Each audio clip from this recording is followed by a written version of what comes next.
বিশ্ব রাজনীতিতে এক অভূতপূর্ব তোলপাড় সৃষ্টি করে বাংলাদেশের প্রধানমন্ত্রীর দায়িত্ব নেওয়ার পর নিজের প্রথম ঐতিহাসিক বিদেশ সফরে বেইজিংয়ে পৌঁছেছেন তারেক রহমান। চীনের প্রেসিডেন্ট শি জিনপিংয়ের সঙ্গে তার এই রুদ্ধদ্বার বৈঠকটি নিয়ে পুরো বিশ্বের পরাশক্তিগুলোর চোখ এখন বেইজিংয়ের গ্রেট হলের দিকে। কি এমন গোপন চুক্তি হতে যাচ্ছে এই দুই নেতার মধ্যে যা দক্ষিণ এশিয়ার ভূ রাজনীতিকে চিরতরে বদলে দিতে পারে? তিস্তা মেগা প্রজেক্ট থেকে শুরু করে $2.2 বিলিয়ন অত্যাধুনিক ফাইটার জেটের সামরিক চুক্তি, কি কথা হলো তাদের মাঝে? ঢাকার ক্ষমতার মসনদ বদলানোর পর বেইজিংয়ের এই গ্র্যান্ড ওয়েলকাম কোনো নতুন বার্তা দিচ্ছে বিশ্বকে? পর্দার পেছনে সেই রোমাঞ্চকর কূটনৈতিক চাল, ভূ রাজনৈতিক সমীকরণ এবং বাংলাদেশের ভাগ্যের এক নতুন অধ্যায় উন্মোচনের সম্পূর্ণ নেপথ্য কাহিনী জানতে এই প্রতিবেদনের শেষ পর্যন্ত চোখ রাখুন।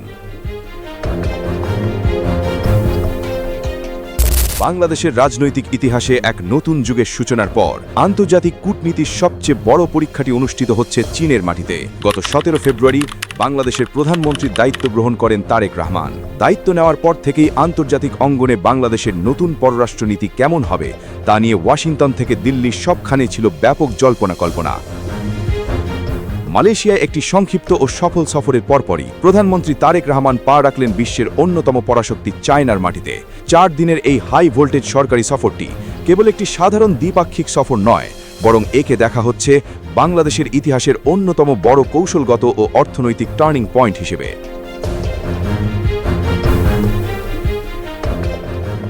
23 জুন চীনের ডালিয়ানে পা রাখার মধ্য দিয়ে শুরু হওয়া এই সফরটি 26 জুন বেইজিংয়ে প্রেসিডেন্ট শি জিনপিংয়ের সঙ্গে চূড়ান্ত বৈঠকের মাধ্যমে এক ঐতিহাসিক রূপ নিতে যাচ্ছে। বৈশ্বিক অর্থনৈতিক ফোরামের সামার ডাভোস 2026 সম্মেলনে যোগ দেওয়ার পাশাপাশি প্রধানমন্ত্রীর মূল লক্ষ্য বেইজিংয়ের রাজনৈতিক ও সামরিক নেতৃত্বকে ঢাকার পাশে দৃঢ়ভাবে দাঁড় করানো।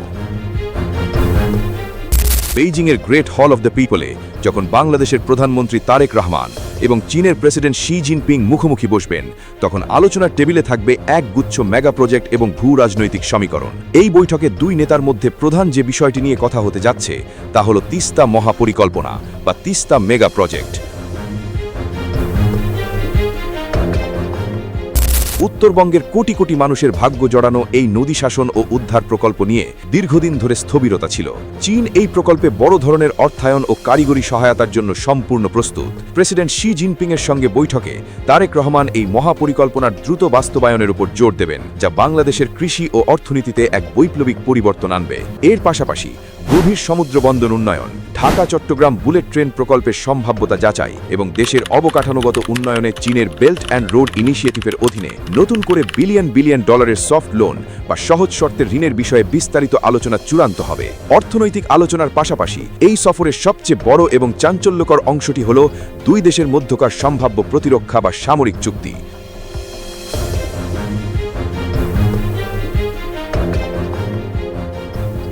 বাংলাদেশ তার সামরিক বাহিনীর আধুনিকায়নের জন্য ফোর্সেস গোল বাস্তবায়নে কাজ করছে। এই সফরে বাংলাদেশ বিমান বাহিনীর জন্য চীন থেকে 24টি অত্যন্ত আধুনিক এবং চতুর্থ প্রজন্মের উন্নত চেংদু জে-10 মাল্টিরোল ফাইটার জেট ক্রয়ের চুক্তিটি চূড়ান্ত রূপ পেতে যাচ্ছে। প্রায় $2.2 বিলিয়ন মূল্যের এই বিশাল প্রতিরক্ষা চুক্তিটি বাংলাদেশের আকাশসীমার সুরক্ষাকে এক অভূতপূর্ব উচ্চতায় নিয়ে যাবে। সবচেয়ে আকর্ষণীয় বিষয় হল এই মেগা চুক্তির অর্থ পরিশোধের জন্য চীন বাংলাদেশকে 10 বছরের দীর্ঘমেয়াদী কিস্তির সুবিধা দিতে যাচ্ছে, যা বাংলাদেশের অর্থনৈতিক চাপের ওপর বড় কোনো প্রভাব ফেলবে না। শুধু যুদ্ধ বিমানই নয়, বাংলাদেশ ও চীনের যৌথ উদ্যোগে বাংলাদেশের মাটিতেই একটি অত্যাধুনিক ড্রোন বা ইউএভি উৎপাদন ও রক্ষণাবেক্ষণ কারখানা স্থাপনের বিষয়টিও এই শীর্ষ বৈঠকে টেবল টক হিসেবে থাকছে। এর সঙ্গে যুক্ত হবে সেনাবাহিনীর জন্য দূরপাল্লার ভূমি থেকে আকাশে নিক্ষেপযোগ্য আধুনিক ক্ষেপণাস্ত্র ও বিমান প্রতিরক্ষা ব্যবস্থা, যা রাজনৈতিক ভারসাম্যে বাংলাদেশকে এক শক্তিশালী অবস্থানে দাঁড় করাবে।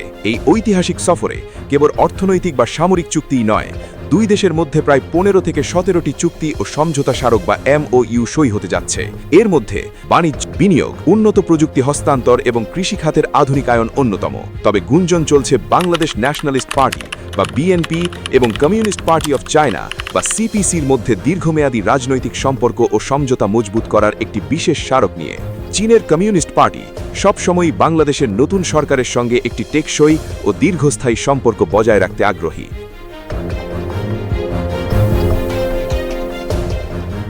বেইজিংয়ে প্রধানমন্ত্রী তারেক রহমানকে যে রাজকীয় অভ্যর্থনা ও প্রোটোকল দেওয়া হচ্ছে তা থেকেই স্পষ্ট যে চীন এই নতুন নেতৃত্বকে কতটা গুরুত্বের সঙ্গে দেখছে।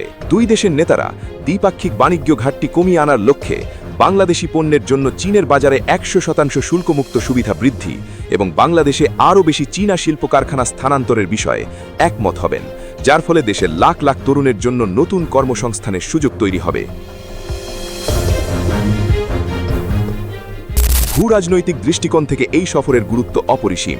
দক্ষিণ এশিয়ায় আধিপত্য বিস্তারের লড়াইয়ে বেইজিং ও ইন্ডিয়ার মধ্যকার প্রতিযোগিতা সর্বজন বিদিত।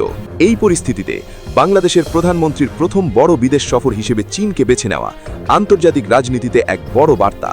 তবে দূতাবাসিক সূত্রগুলো বলছে, প্রধানমন্ত্রী তারেক রহমান একটি ভারসাম্যপূর্ণ পররাষ্ট্রনীতি বজায় রেখে চলছেন। তিনি চীনের সঙ্গে অর্থনৈতিক ও সামরিক সম্পর্ক গভীর করার পাশাপাশি কোনো নির্দিষ্ট ব্লকের দিকে ঝুঁকে না পড়ার কৌশল নিয়েছেন।